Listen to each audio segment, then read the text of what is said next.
আসসালামু আলাইকুম, আশা করি সবাই ভালো আছেন। চলে আসলাম নতুন একটি ভিডিও নিয়ে। আজকে সারাদিন কি করলাম, কোথায় গেলাম, কি খাওয়া দাওয়া করলাম সবকিছু আপনাদের সাথে শেয়ার করব। ভিডিওটা শুরু থেকে শেষ পর্যন্ত সবাই দেখবেন। সকালে ঘুম থেকে উঠেই সাইফান আব্বু চলে গেছে খেজুরের রসের সন্ধানে। শীত আসছে তো খেজুরের রস তো খেতেই হবে। খেজুরের রস নিয়ে আসছে আর তারপর বলতেছে যে খুদের ভাত খাবে সকালে। তো যেমন কথা তেমন কাজ, খুদের ভাত। এখানে পেঁয়াজ, মরিচ, আদা, রসুন বাটা, লবণ সবকিছু দিয়ে চালটা একটু ভেজে নিতেছিলাম। আর এদিকে খেজুরের রসটা কিন্তু অনেক বেশি মিষ্টি ছিল। উনি খেয়ে আসছে আর আমাদের জন্য নিয়ে আসছে, তো আমরা সবাই বাড়ির সবাই খেয়ে নিতেছিলাম। আর এখানে খুদের ভাতটাও বসাই দিছি, পরিমাণ মতো পানি দিয়ে খুদের ভাতটা বসাই দিছি। আর সাথে চাপা শুটকির ভর্তা। চাপা শুটকির ভর্তা কিন্তু অনেক বেশি মজা লাগে, কার কেমন লাগে জানি না, বরাবরই আমার অনেক বেশি ভালো লাগে। তো এখানে কাঁচামরিচ, শুকনা মরিচ, তারপরে পেঁয়াজ, রসুন সবকিছু দিয়ে চাপা শুটকির ভর্তাটা করে নিতেছিল। চাপা শুটকির ভর্তাটা আমার শাশুড়ি করেছে, আমি করি নাই। আর ভর্তাটা অনেক বেশি মজা হয়েছিল।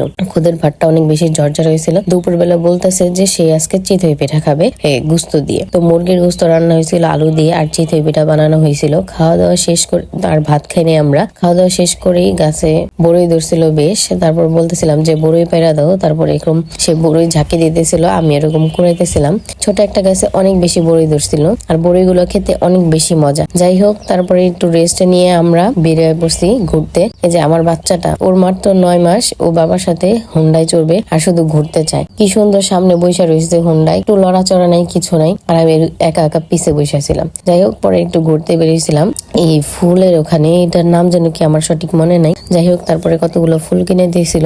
এই ফুলগুলো থেকেও সুন্দর আমার কাছে আমার এই দুজন মানুষ। তারপরে সন্ধ্যার দিকে বাসায় আসছি, ওখানে যে ফুচকা টুচকা খাইছি। তারপরে বাসায় এসে বলতেছে যে সে আজকে পরোটা খাবে ভাজি দিয়ে। তো এখানে পাঁচফোড়ন দিয়ে সবজি দিয়ে ভাজি করছি আর পরোটা বানাইছি। ভিডিওটি ভালো লাগলে লাইক, কমেন্ট, শেয়ার করে দিবেন। ইউটিউব চ্যানেল থেকে দেখে থাকলে চ্যানেলটা অবশ্যই সাবস্ক্রাইব করে দিবেন। ভালো থাকবেন সবাই, আল্লাহ হাফেজ।